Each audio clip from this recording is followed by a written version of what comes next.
امام محمد تقی الجواد علیہ الصلوۃ والسلام بھی مریضوں کو شفا عطا کرتے ہیں. ویسے تمام ائمہ کرتے ہیں، لیکن امام کا ایک صحابی ہے جو نابینا ہے، آنکھوں سے نابینا تھا.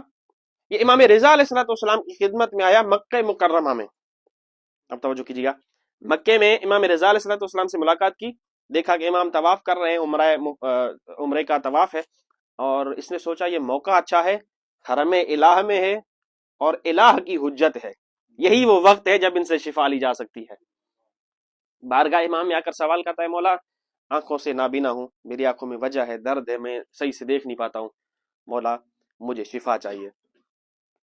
جب امام رضا علیہ الصلوۃ والسلام سے کہا کہ مولا مجھے شفا چاہیے، تو امام علیہ الصلوۃ والسلام نے ایک ورقہ لکھا اور غلام کو ساتھ دیا، اور اس صحابی کو کہا کہ یہ ورقہ لے کر جاؤ میرے گھر، اور وہاں پر آپ کو شفا ملے گی محمد تقی الجواد کے ذریعے سے، اور اس خبر کو مکتوم رکھنا، اس کو ظاہر نہ کرنا، جس دن یہ خبر تم نے ظاہر کی اس دن پھر مریض ہو جاؤ گے.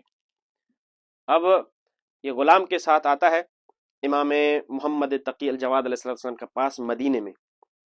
جب مدینے میں پہنچتے ہیں تو جو مولا کا غلام خادم ہے مولا کے گھر میں، وہ امام علیہ الصلوۃ والسلام کو، اب دو روایت جو میں نے پڑھی ہیں دونوں میں نے پڑھی ہیں، ایک یہ ہے کہ امام علیہ الصلوۃ والسلام 3 سال کے ہیں، خود چل کر آئے ہیں، غلام اسے لے کر آئے ہیں.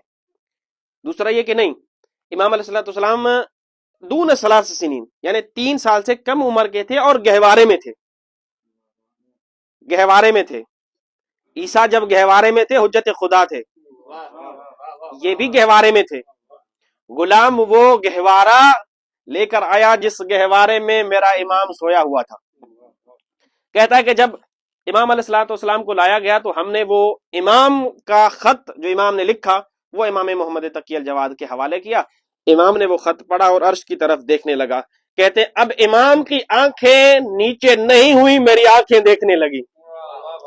ابھی امام نے نیچے دیکھا ہی نہیں کہ میری آنکھیں دیکھنے لگی، بلکہ یہ جملہ کہتا ہے میں اتنا تیز نظر ہو گیا کہ اس دور میں نہ مکے میں نہ مدینے میں اتنی تیز نظر والا انسان تھا. میں اچھے طریقے سے اب دیکھنے لگا. تو میں نے ایک جملہ کہا. کون سا جملہ؟